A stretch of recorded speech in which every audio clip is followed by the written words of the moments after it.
और आइए साहब, अब मैं अपनी भूमिकाओं को संक्षिप्त करता हूँ। अब मैं चाहता हूँ कि इस वंशी को कर से उतार दिया जाए और उंगली पर सुदर्शन धारण किया जाए। अब मैं चाहता हूँ कि वो जो दुपट्टा उंगलियों पर लपेटा गया था उसे खोलकर कमर कस ली जाए, क्योंकि अब हमें डॉक्टर हरिओम पवार को सुनना है। जब अग्नि ने कभी कल्पना की होगी कि वो मनुष्य बन जाए, जब ज्वाला ने कभी इच्छा की होगी कि वो मनुष्य बने, तो उसका आकार जो हुआ होगा वो डॉक्टर हरिओम पवार जी का आकार है। मैं बहुत मन से अपने सभी बड़ों को बधाई देता हूं और एक बार पुनः आप लोगों से एक अनुरोध करना चाहता हूं। एक वाणी फाउंडेशन है, ये जो गीत कविताएं यहाँ बिखर रही हैं इनको अगली पीढ़ी समझ सके। वो भूखे बच्चे जो प्लेटफॉर्म पर कूड़े में से दाने उठाकर अपना पेट भर रहे हैं, उनको इस योग्य बनाया जाए कि वो इन संभ्रांत समाजों में बैठ सकें। इसके लिए हवन कर रहे हैं डॉक्टर हरिओम पवार। वाणी फाउंडेशन के माध्यम से हजारों बच्चों की शिक्षा का उपाय कर रहे हैं। उस हवन में आपकी आहुति मैं चाहता हूं। यहाँ पर बाहर स्टॉल लगी है, जो भी कुछ आय डॉक्टर साहब की होती है, क्योंकि उनका परिवार नहीं है, उन्होंने शादी नहीं की, अपने लिए कोई घर परिवार बसाया नहीं, वो जो कुछ कमाते हैं वो सब उन बच्चों को अर्पित कर देते हैं। एक बच्चा इस देश में आज से 20 साल बाद ऐसा भी खड़ा हो जो आपका नाम लेकर कह सके कि मेरे लिए 2 सीडी खरीदी थी डॉक्टर हरिओम पवार की फला आदमी ने, जिसके कारण आज मैं पल बढ़कर बड़ा हो गया हूं। इस यज्ञ में आप लोग यहां से जाते हुए अपना योगदान देना ना भूलें। मैं देखना चाहता हूं 8 साल से डॉक्टर हरिओम पवार को सुनते सुनते केवल कुर्सी रहना याद रहा है या इस यज्ञ में शामिल होना भी आप लोगों ने अपना अनुक्रम बनाया है। एक बार जोरदार तालियां। 4 पंक्तियां केवल उनकी भूमिका में पढ़ना चाहता हूं। जो कुछ अभी घटित हुआ है कि अगर दुश्मन करे आगाज हम अंजाम लिख देंगे, लहू के रंग से इतिहास में संग्राम लिख देंगे, हमारी जिंदगानी पर वतन का नाम लिखा है, हम अपनी मौत भी अपने वतन के नाम लिख देंगे। जोरदार तालियों के बीच बुलाइए डॉक्टर हरिओम पवार। मुझे लगता है मुझसे इस बार गलती हो गई, ज्यादा जमने वाले लोग मुझे नहीं लाने चाहिए थे। इसका नुकसान तो मुझे ही उठाना पड़ेगा। मेरा संकट ये है साहब, मेरा नंबर जब तक आता है अक्सर हर कवि सम्मेलन में, तब तक बहुत अच्छी अच्छी कविताएं हो चुकी होती हैं, बहुत तालियां बज चुकी होती हैं, आप ताली बजा बजा के थक चुके होते हो, बहुत अच्छे गीत पढ़े जा चुके होते हैं, हाथ से पढ़ा जो चुका होता है, और आज तो चांद पर कॉलोनी भी कट गई। आप जानते मेरी हालत कैसी होती है? आपने कभी ठेले पर कोल्हू का गन्ने में रस निकलते देखा? बात अच्छी लगे तो समझना, वहां गन्ने को वो एक बार डालता है कोल्हू में, फिर उसको पीछे से निकाल के दोबारा मोड़ के डाल देता है, फिर एक बार और मोड़ के डालता है, और जब वो बिल्कुल खुक्कस हो जाता है तो मुझसे कहते हैं इसमें रस निकाल के दिखा। ये मेरा संकट है। मैं ये काम कई सालों से कर रहा हूं, हर साल हर दिन करना पड़ता है मुझे।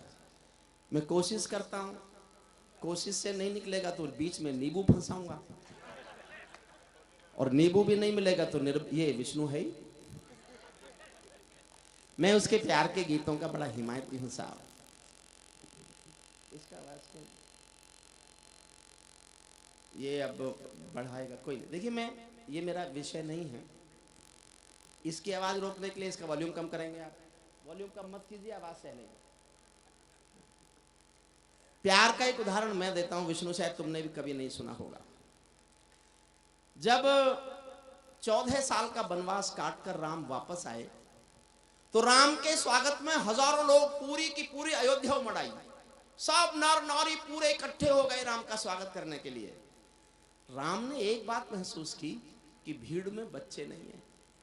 जिन बच्चों की उम्र 13-14 साल हो, ऐसा कोई बच्चा भीड़ में नहीं है। 1 साल का नहीं, 2 साल का नहीं, 12 साल का नहीं, 14 साल का नहीं। उनको ये बात खली। उन्होंने भरत को बुलाया और भरत से पूछा, भरत क्या बच्चों के आने पर रोक लगाई गई है, या बच्चों ने मेरे सम्मान में आना स्वीकार नहीं किया?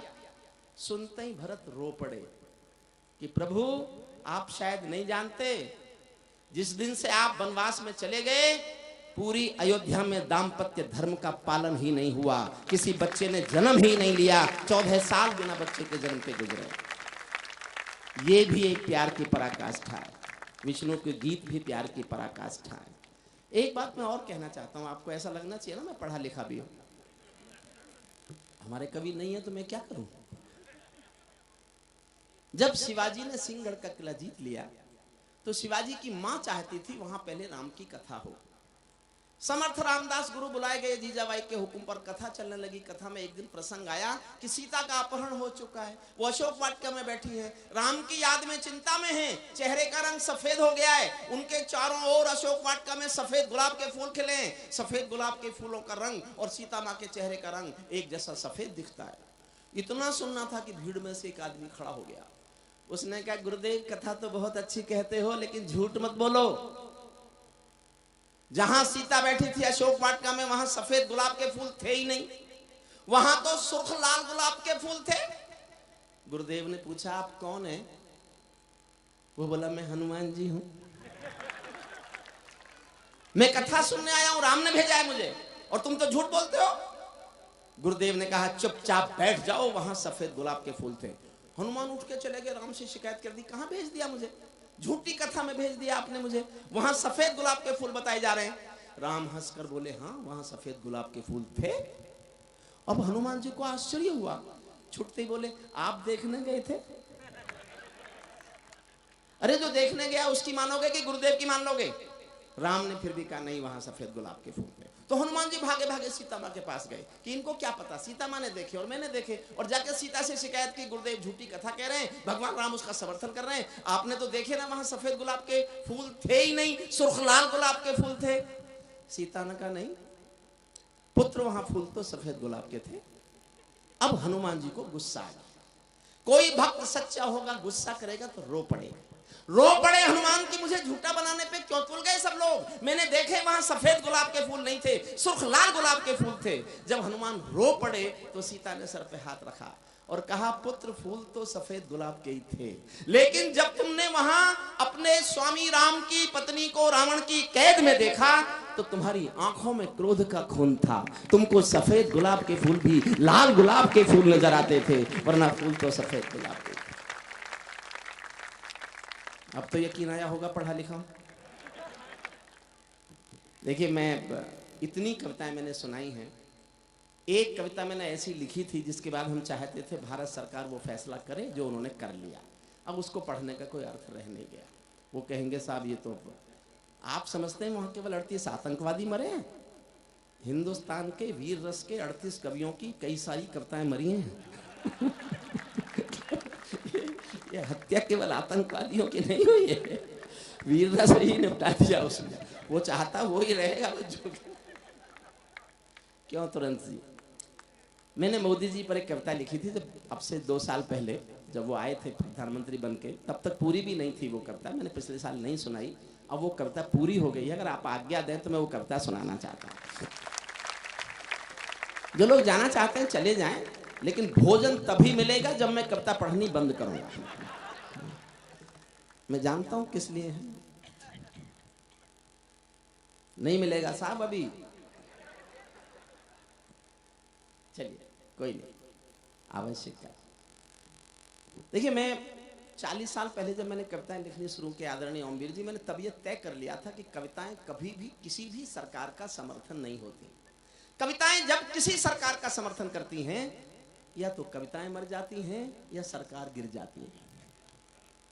अच्छा, हम पता नहीं क्यों चाहते थे कि पहली सरकार हटे और ये आए, जब आ गई तो फिर अब क्या करें?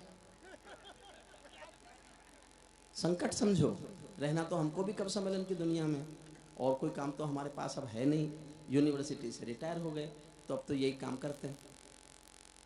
तो मैंने एक ऐसी कविता लिखी है साहब, जिसमें एक शब्द मोदी के पक्ष में नहीं है और एक शब्द मोदी के खिलाफ भी नहीं है।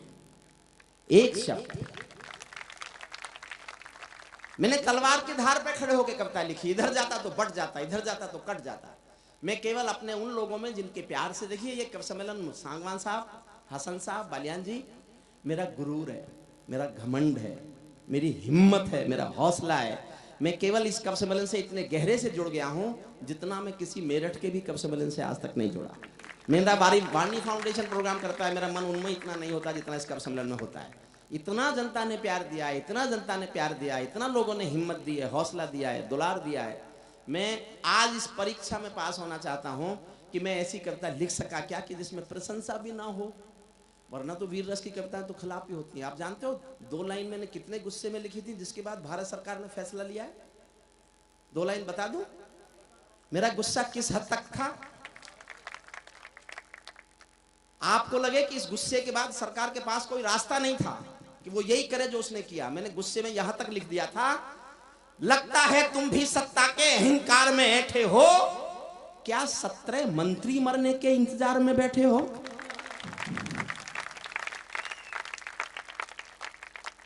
बात मान ली गई, उस कविता का महत्व नहीं है। मैं मोदी पर एक कविता सुनाता हूं, मन से सुन लीजिए, और इसके बाद आप चाहेंगे, और समय बचेगा, समय तो नहीं बचा, खैर जितना समय था वो तो खत्म हुआ। मैं विष्णु को यही सोच के लाया था कि आज मुझे पढ़ने से बचाएगा, पर इसने नहीं बचाया। आप इसे और सुनते तो वो समय हो जाता जिस पर हम खत्म कर देते हैं। मैं गा रहा हूँ पिछले 11-12 दिन से, लगातार गा रहा हूँ, नींद में हूँ। मेरी नींद आप उतारना, फिर आपकी थकान मैं उतारूंगा। कविता की आप सुनिए बात। मैं ताजों के लिए समर्पण वंदन गीत नहीं गाता, मैं ताजों के लिए समर्पण वंदन गीत नहीं गाता, दरबारों के लिए कभी अभिनंदन गीत नहीं गाता। गौन भले हो जाऊं लेकिन मौन नहीं हो सकता मैं। विष्णु समझना, एक पंक्ति समझ गए तो मैं समझूंगा मेरी पूरी कविता समझी जाएगी। इस कविता को इस एक पंक्ति पर बदल चाहता हूं, पूरे सदन का मन चाहता हूं, आपको लगे कि आप समझ गए तो मुझे सबूत दे देना। मैं ताजों के लिए समर्पण वंदन गीत नहीं गाता, दरबारों के लिए कभी अभिनंदन गीत नहीं गाता। गौन भले हो जाऊं लेकिन मौन नहीं हो सकता मैं, पुत्र मोह में शस्त्र त्याग कर द्रोण नहीं हो सकता मैं, पुत्र मोह में शस्त्र त्याग। विष्णु तू समझता है तो मुझसे ज्यादा जम के चला जाएगा यहां से। पुत्र मोह में शस्त्र त्याग कर द्रोण नहीं हो सकता मैं गाथा वाचन करता हूँ सिंहासन परिवर्तन की। अच्छे दिन आने वाले हैं नारों के आकर्षण की, कभी किसी भी प्रलोभन में मेरी कलम नहीं बिकती, और किसी भी डर के आगे दिन को रात नहीं लिखती। मैं शब्दों की कांति ज्वाल हूँ, वर्तमान को गाऊंगा, जिस दिन मेरी आग बुझेगी मैं उस दिन मर जाऊंगा, जिस दिन मेरी आग बुझेगी, जिस दिन मेरी। सल्यूट करता हूं आपको। मैं जिस दिन कविताएं पढ़नी छोड़ भी दूंगा, इस कवि सम्मेलन में आना बंद नहीं करूंगा, ये आपको वचन देता हूं। मैं कुछ दिन में बंद करूंगा कवि सम्मेलन में जाना। जिस दिन मेरी आग बुझेगी मैं उस दिन मर जाऊंगा, सत्ता का आकर्षण मेरी भूख नहीं। राजनीति के लोग जानते होंगे, ओमवीर जी जानते हैं, मैं चाहता तो जहां 282 बैठे मैं बहुत आराम से बैठ सकता था। मांगने वाले टिकट हजारों होंगे, लेकिन मिले हुए टिकट को लौटाने वाला सिर्फ मैं था, अकेला मैं था इस देश में।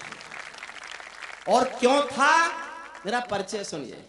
सत्ता का आकर्षण मेरी भूख नहीं, शाल दुशाला चंदन मेरी भूख नहीं, सरकारी अभिनंदन नहीं चुने मैंने, राजनीति के बंधन नहीं चुने मैंने, पद्म पुरस्कारों की चाह नहीं करता, दरबारों की मैं परवाह नहीं करता, कलम सिपाही बनकर जिंदा रहता हूँ, भूखे बच्चों से शर्मिंदा रहता हूँ, भूखे बच्चों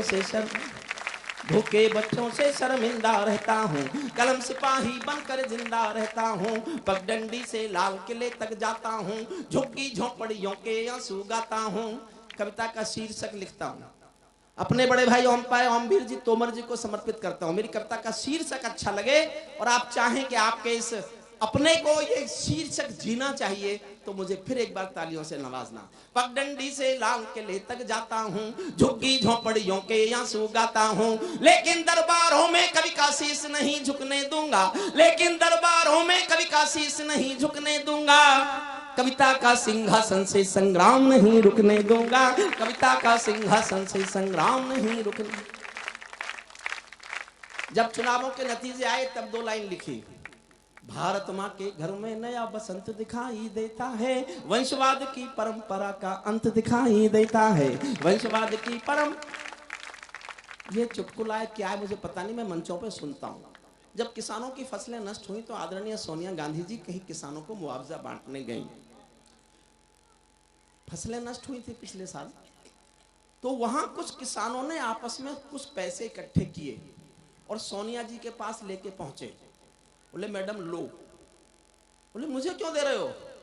किसान बोले मैडम फसल तो आपकी भी नष्ट हो गई।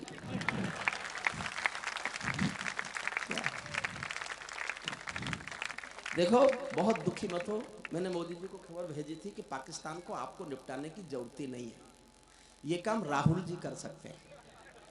बोले वो कैसे कर सकते हैं? मैंने कहा जिसने 130 साल की कांग्रेस निपटा दी, वो 68 साल के पाकिस्तान को नहीं निपटा सकता। ये तो ऐसी हंसी की बात है। एक बात कहना चाहता हूं, किसानों की तो फसलें नष्ट हुई हैं, मौसम ठीक हो जाएगा, ठीक हो जाएंगी। शहर के अमीर लोगों, आपकी आने वाली नस्लें नष्ट होने के कगार पर खड़ी हुई है। ध्यान कीजिए, अगर वो नष्ट हो गई तो आपके पास कुछ भी नहीं बचेगा। संस्कार मर रहे हैं, हमारी संवेदनशीलता मर रही है। मैं संवेदनशीलता मरने का एक उदाहरण देता हूं। मंच का ध्यान चाहता हूं, आपका ध्यान चाहता हूं। 10 सेकंड की बात है, दिल पर हाथ रख के सुनना। कहां है हम संवेदनशील? एक साड़ी की दुकान में एक बहुत अमीर महिला एक बहुत महंगी साड़ी पहने हुए बहुत बड़ी कार में बैठ के आती है और दुकानदार से कहती है मुझे एक सस्ती सी साड़ी दिखा दो, मेरी बेटी की शादी होने वाली है। ये कोई खास बात नहीं है, सब महिलाएं ऐसा करती होंगी। खास बात मैं ये कहने जा रहा हूं, एक नौकरानी फटी हुई धोती पहने हुए टूटी हुई रिक्शा में बैठकर उसी दुकान पर आती है और दुकानदार से कहती है मुझे दुकान की सबसे महंगी साड़ी दिखा दो, मेरी मालकिन की बेटी की शादी होने वाली है। क्यों मरी हमारी संवेदना? भारत माँ के घर में नया बसंत दिखाई देता है। वंशवाद की पूरी कविता मोदी जी पर है, सुनिएगा। तुमने उस दिन परंपरा का सूरज एक उगाया था। प्रशंसा नहीं करूंगा, विरोध भी नहीं करूंगा, केवल एक पंक्ति में पक्षपात है। मैंने 20 साल कविताएं सुनाई है उनको, बहुत करीब से कविताएं सुनाई है उनको, सामने बिठा बिठा के कविताएं सुनाई है। तो मुझे जो अच्छा लगा है वो प्रशंसा नहीं है, विरोध नहीं है, कविता का तत्व उसमें महसूस करें तो उठे पूरे सदन की तालियां सुनना। तुमने उस दिन परंपरा का सूरज एक उगाया था, तुमने उस दिन परंपरा का सूरज एक उगाया था, जिस दिन तुमने संसद की चौखट पर शीश झुकाया था, जिस दिन तुमने संसद की चौखट पर शीश झुकाया था। बहुत बधाई देता हूं मैं परिवर्तन के नायक को। रिश्ता तय करता हूं साहब, और आपको लगे मैं अपनी जगह ठीक हूं तो और ज्यादा प्यार चाहता हूं, तालियां चाहता हूं, सम्मान चाहता हूं, दुआएं चाहता हूं, क्योंकि अपने घर में ही मांग सकता हूं मैं, पूरे देश में किसी से कुछ नहीं मांगता, यही मांगता हूं। सुनना, बहुत बधाई देता हूं मैं परिवर्तन के नायक को, बहुत बधाई देता हूं मैं परिवर्तन के नायक को, लेकिन कैसे मर जाने दूंगा आंसू के गायक को। आप विजय के जन्ना जग हो, मैं पीड़ा का गायक हूं, आप राजपथ के नायक हो, मैं जनपथ का नायक हूं, आप राजपथ के नायक हो, मैं जनपथ का, आप राजपथ के नायक हो, मैं जनपथ का नायक हूं। निर्वाचन ने सौंपा है सम्मान तुम्हारे हाथों में। देखना चाहता हूं मैं पढ़ने में जोश ज्यादा है कि आपके सुनने में जोश ज्यादा है। निर्वाचन ने सौंपा है सम्मान तुम्हारे हाथों में, लोकतंत्र की मां संसद का मान तुम्हारे हाथों में, संविधान के पालन का अरमान तुम्हारे हाथों में, तिलक गोखले गांधी का वरदान तुम्हारे हाथों में, अमर तिरंगे की सौंपी है शान तुम्हारे हाथों में, सौंप दिया है पूरा हिंदुस्तान तुम्हारे हाथों में, सौंप दिया है पूरा हिंदुस्तान, सौंप दिया है पूरा। जितेंद्र यादव जी भी ताली बजा। अब ये पता नहीं है दोनों में से किधर है। सौंप दिया है पूरा हिंदुस्तान तुम्हारे हाथों में, जनादेश में आज आपकी सबसे ऊंची थाती है, दिया तुम्हारा तेल तुम्हारा और तुम्हारी बाती है, आजा तुम्हारा तेल तुम्हारा और तुम्हारी बाती है, आज आपके कर कमलों में टूटी हुई कमान नहीं और पगों के नीचे कोई गिरता हुआ मचान नहीं, आज आपके ऊपर नभ है नीचे ठोस धरातल है, और आपकी सौगंधों में गंगा मैया का जल है, और आपकी सौगंधों में गंगा। 2 लाइन सुनना साहब। चिराग तू भी ताली बजा। मैंने तेरी उन कविताओं पर तालियां बजाई जो मेरी समझ में भी नहीं आई। ये तो अदला बदला करना पड़ता है। आप समझ रहे हैं विष्णु मेरी समझ में आ रहा था, मैं तो इसलिए बजा रहा था, मैं बजाऊंगा तो आप भी बजाओगे, ये जमेगा। लेकिन बहुत प्यारा गीतकार है। आज हमने जितना मन से उसे सुना, मैं सचमुच ये सोच रहा था कि ये तो मेरे से पहले कुछ ज्यादा गड़बड़ कर रहा है। इसके सम्मोहन से निकालना मुश्किल होता है लोगों को, कई बार इसके बाद बहुत मुश्किल होता है, सम्मोहन में चले जाते हैं आप। लेकिन मैंने उस विष्णु जी के सम्मोहन में चले गए तो यहां क्या कर रहे हो? फिर तो वहीं जाओ जहां विष्णु जी भेजना चाहते थे।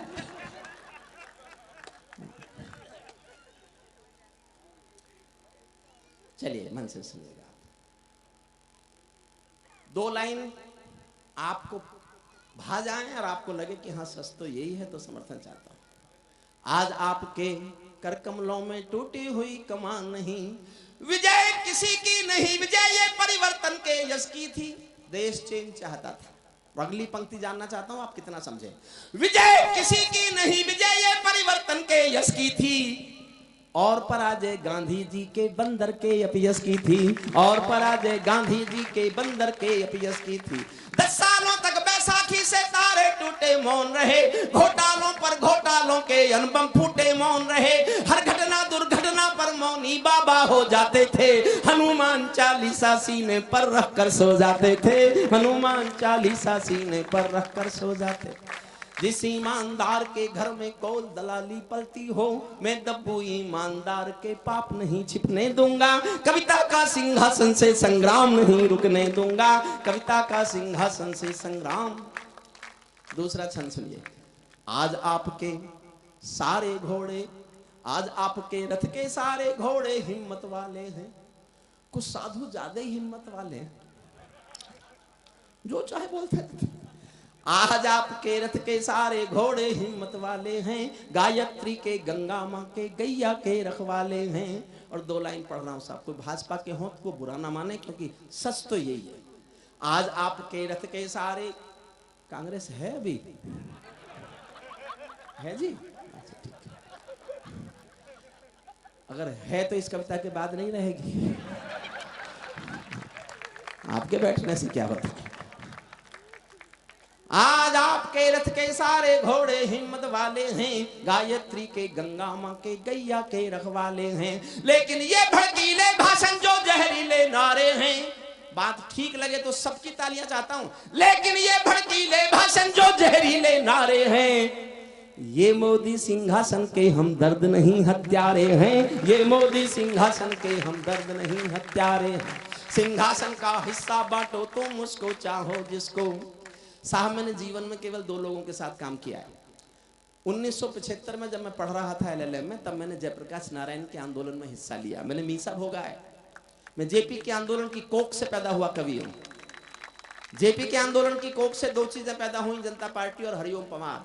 जनता पार्टी का मुझे पता नहीं है, हरिओम पंवार मोहन सागवान के कार्यक्रम में कविता पाठ करने के लिए खड़ा हुआ।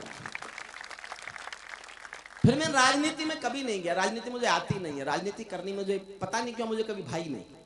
फिर मैंने एक साधु के साथ काम किया, जो इस देश के गरीब आदमी को स्वस्थ रहने की परंपरा में ला करके खड़ा करना चाहता है, स्वस्थ आदमी बनाना चाहता है, गरीब के गरीब को, और देश में सुबह 5 बजे सबको जगाना चाहता है। मैं उसके पक्ष में आज भी काम करता हूं, उनके साथ आज भी रहता हूं। मुझे नहीं पता आप क्या सोचते हैं, जो मैं सोचता हूं वो मैं बोल रहा हूं। अच्छा लगे समर्थन कर देना, अच्छा ना लगे चुप सुन लेना। सिंहासन का हिस्सा बांटो तुम उसको चाहो जिसको, भूल न जाना रामदेव के स्वाभिमान की कोशिश को, भूल न जाना रामदेव के स्वाभिमान की कोशिश को। जिनके अंदर संघर्षों का एक पुरोधा देखा है, जिनके अंदर युग परिवर्तन का एक योद्धा देखा है, जिसने काले धन पर घर घर जाकर अलग जगाया था। बाबा ने परिवर्तन का मौसम अनुकूल बनाया था, बाबा ने कथनी करनी का भेद मिटाकर दिखा दिया, वंशवाद को राजमहल से दूर बिठाकर दिखा दिया, वंशवाद को राज